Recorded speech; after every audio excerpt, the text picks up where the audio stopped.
Hello, I'm Stacy Schmidt, and welcome to another edition of Around the Table, Politics 2020. The Democratic National Convention is underway this week. It's a big night tonight for Joe Biden. That's one of the topics we're going to be discussing today on Around the Table. And now let's introduce you to our panelists. We start with former Republican Governor of Pennsylvania, Tom Corbett.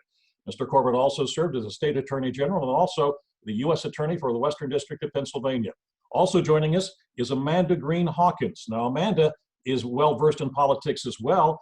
She served as National Committee woman representing Pennsylvania to the Democratic National Party. Also, she served on Allegheny County Council and is currently an attorney for a major union that is based here in Pittsburgh. Going back across the table, we find Keith Schmidt. Keith has a varied background in politics as well, dating back to the 1980s in the first Reagan campaign. He was also the state director for former Republican Pennsylvania Senator Rick Santorum, and he also served on Santorum's presidential campaign in 2012. Keith now has his own consulting firm here in Pittsburgh. And finally, we turn to the great philosopher of Around the Table, Joe Misty. Joe is a familiar name in Democratic politics. He's served several roles in city government, also serving for a time as the deputy mayor of Pittsburgh. Joe teaches law at Duquesne University. He also writes a column for the Trib. I want to thank all of you for joining us again this morning around the table. So let's start. Joe Biden's speech tonight at the Democratic National Convention. We'll talk about how the convention is going in just a moment, but how important is this speech tonight for Joe Biden? Governor Corbett, I'm going to start with you. It's anticlimactic, frankly. He needs to give a good speech. He's known for having stumbled in speeches. This one he needs to have done very well. I think he's going to do probably a very good speech. The content is predictable, and we all know his positions. We're going to hear them again, and I think this is when we're, in addition to what everybody else has been saying in the last two nights, he has to light the fire under his party to come out and vote and attract the independents and those Republicans willing to go and vote for him, and get them out to vote in November on the 3rd. Amanda, is this something that he can do? I'm pretty sure he can. I think that the excitement that's been generated with his announcement of Kamala Harris as his running mate over the past week has shown that he can be a leader, that he can listen to people, and that he can respond and turn on a dime when necessary. And I think that's what he has shown us in this past 2 weeks or so. And the speech is going to be extremely important. And like Governor Corbett was saying, lighting that fire to turn out Democrats in the fall, to turn out independents to vote for him and Kamala Harris and all those other Democrats who are running.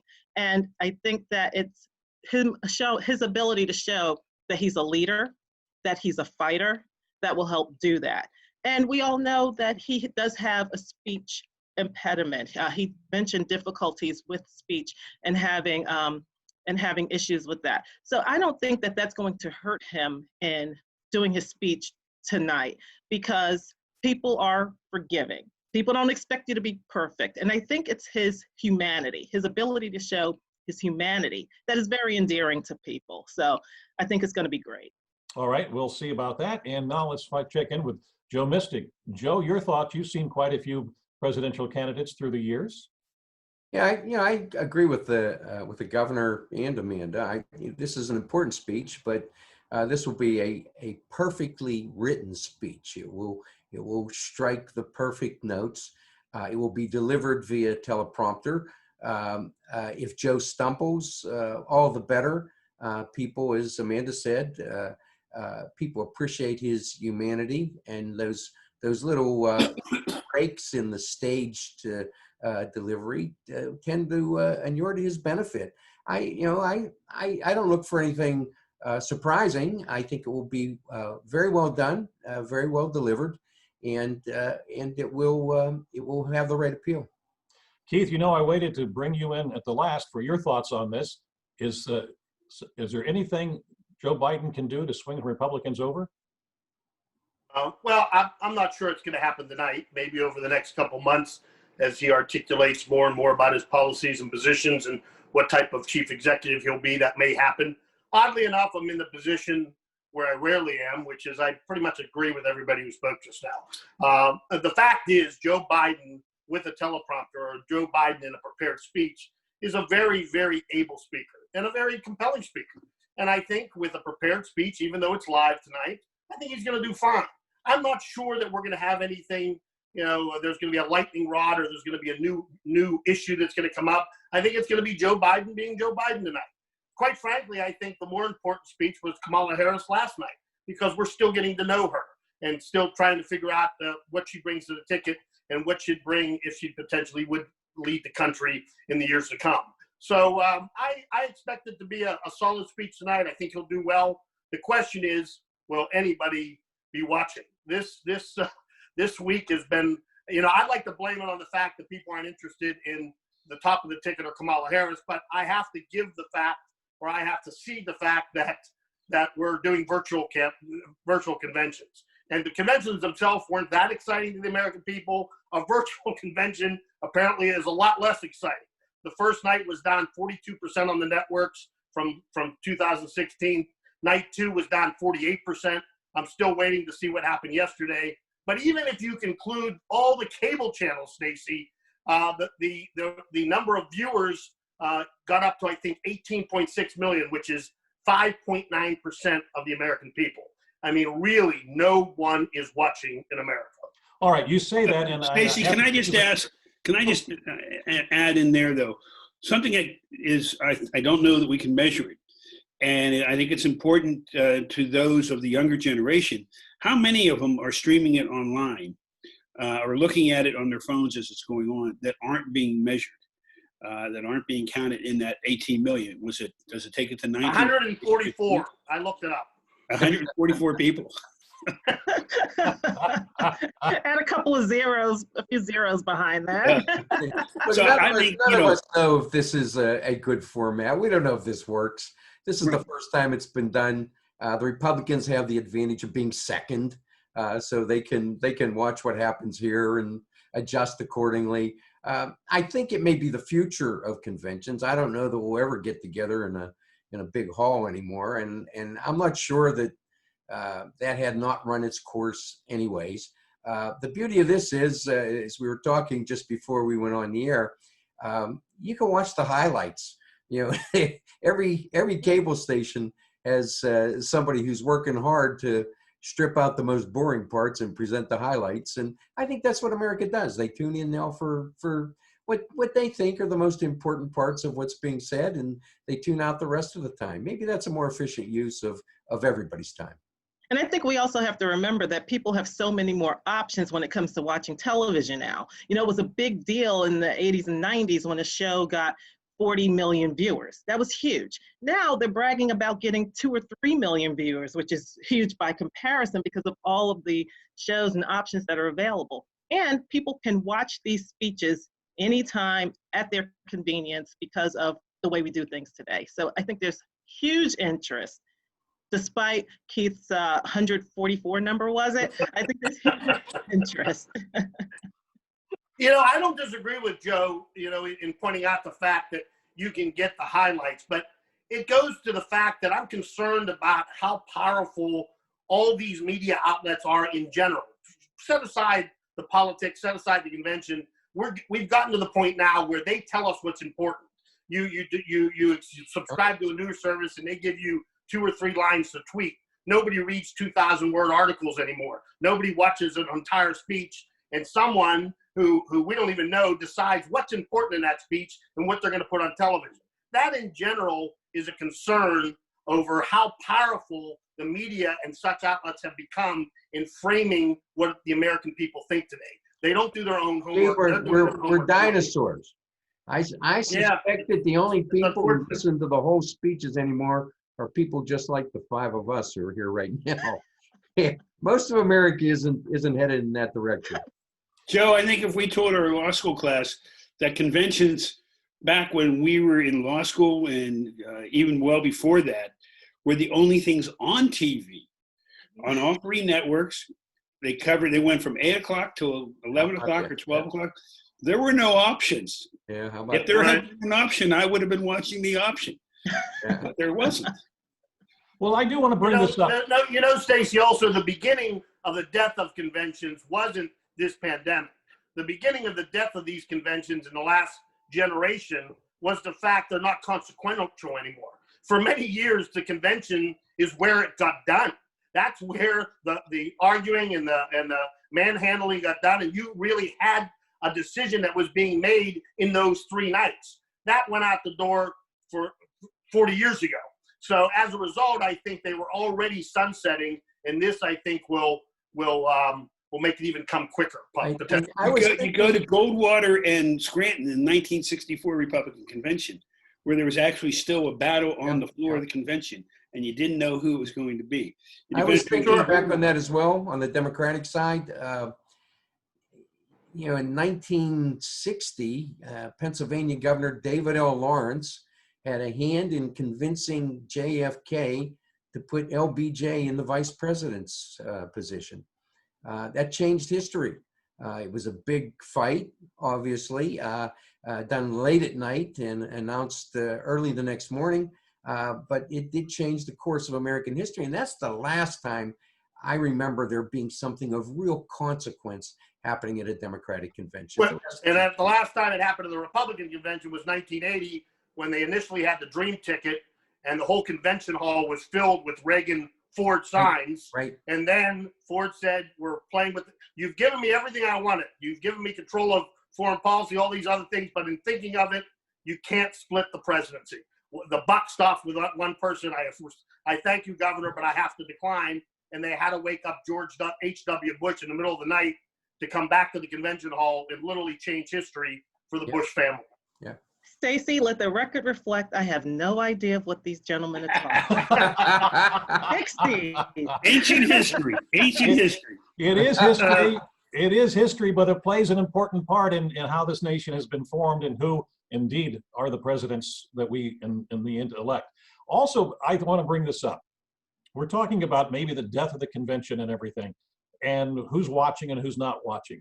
Traditionally, the last night of the convention, when the presidential nominee takes the stage and is able to deliver his idea or her idea as to how the country should move, why people should elect him or her, and you have just thousands and thousands of people in that convention hall cheering and balloons coming down, and it generates an excitement. We're not going to have, we might have balloons coming down, you might have some confetti coming down. I have no idea what they have planned for Joe Biden's speech tonight, but you're not going to have that scene of thousands of people in that convention hall carrying on and partying and the music and everything else. That does have a tendency to, at least for a short period of time, put some excitement into the party itself, and the people will have to go out and canvass and try to get people to vote. What do you think it's going to be like after tonight? Well, I think Republicans won't have that either. Oh, I'm not saying. So it's what I'm saying is it's a level playing field. This is the new reality for us here in party. No, but Joe, I'm not putting it like that. My point is being virtual like this. Is there going to be that excitement that comes out of a convention? Can you get your base generating that excitement that you had before? I can tell you this: I'm dropping a couple dozen balloons right here at home. And not only that, I'm a Biden delegate, and there will be all around the country gatherings of delegates, of supporters watching this on, like we're doing it here in the Pittsburgh area tonight, where a few hundred of us will be watching it outside, like drive-in movie theater style, for that camaraderie, to help generate that excitement and that support. And it's really time for people to try to get together as much as possible, because we know that helps generate a lot of enthusiasm leading up to Election Day. So I think around the country, there are lots of things going on to help mimic what we would get out of a convention. And it may be more accessible to people in a sense, because remember, there are millions of people who don't get to go to the convention. So I think it'll be— Well, throughout my life, I can tell you there's always been the proverbial post-convention bounce that both parties receive. And to defer to my colleague, Joe Mystic, he's right. The Republicans aren't going to get that bump either. But the concern is which one needs it more.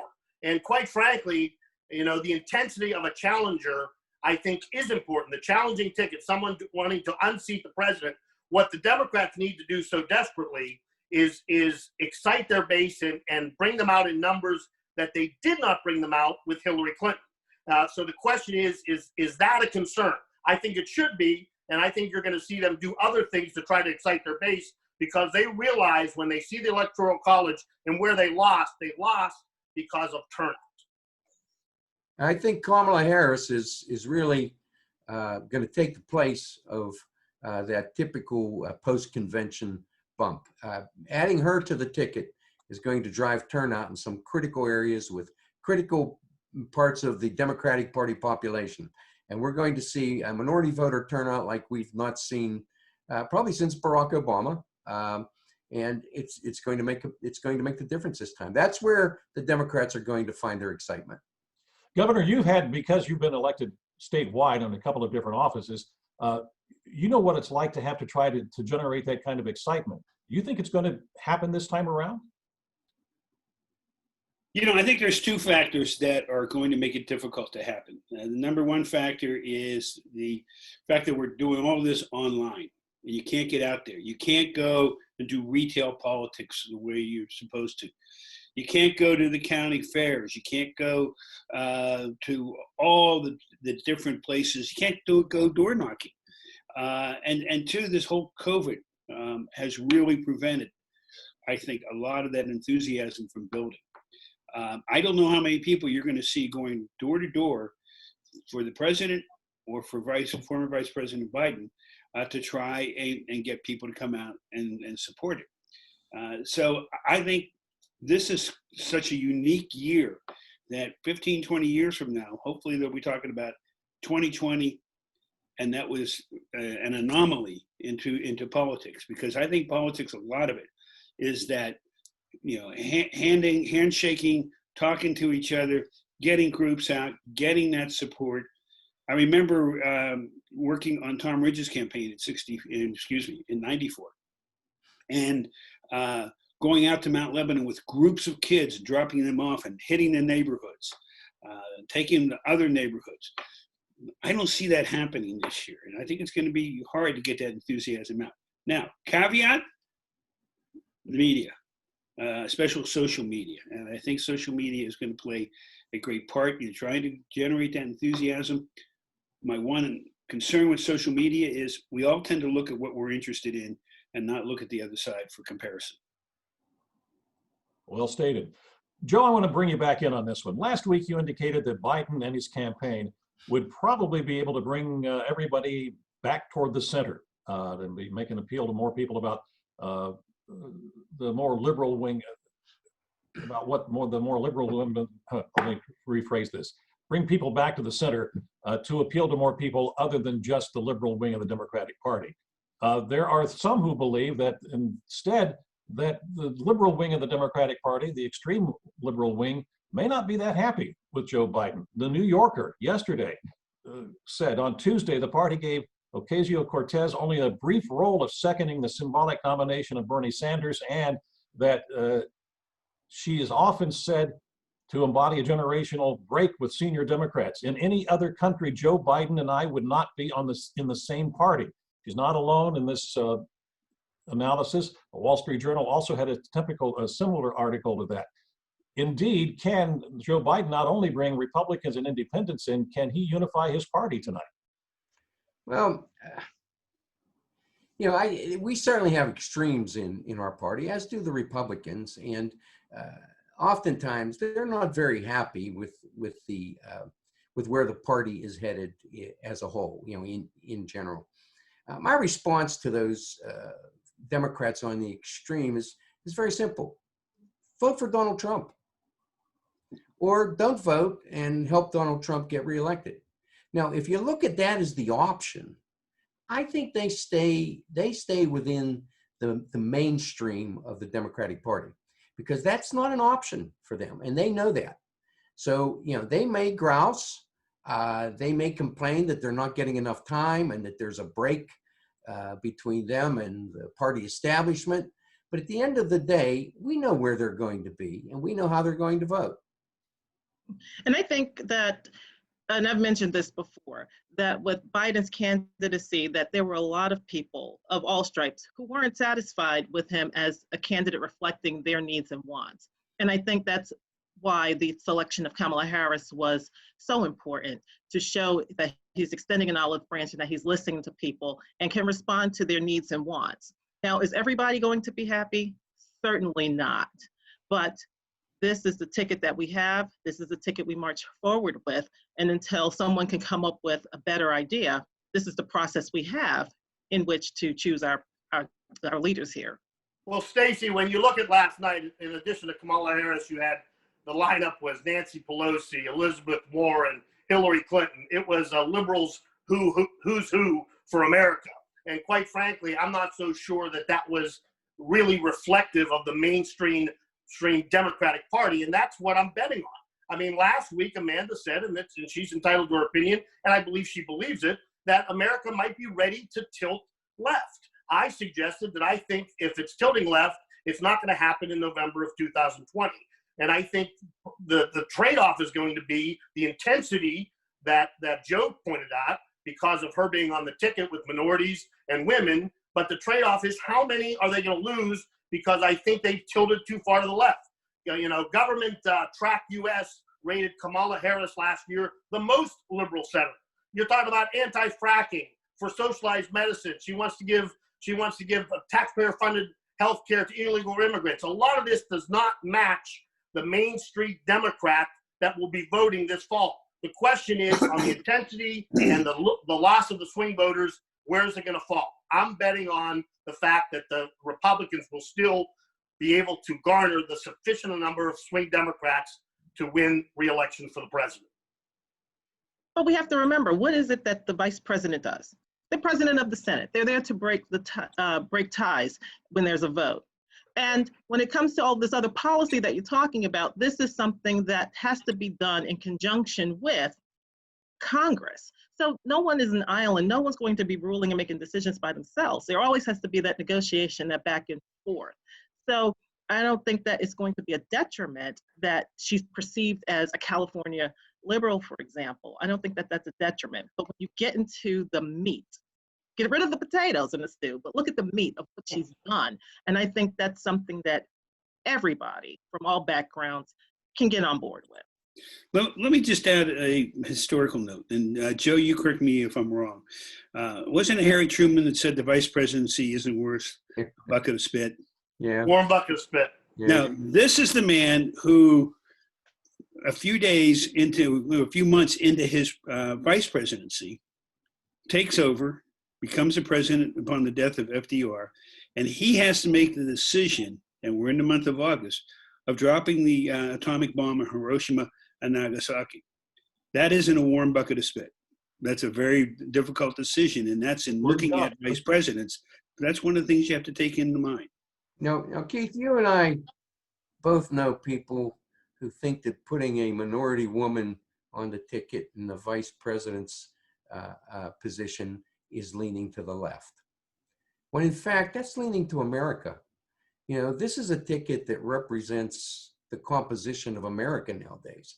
And rather than looking at it from some political, philosophical perspective, let's look at how this ticket looks to the rest of America, in spite of some of our old friends who think that that this is clearly leaning towards the left.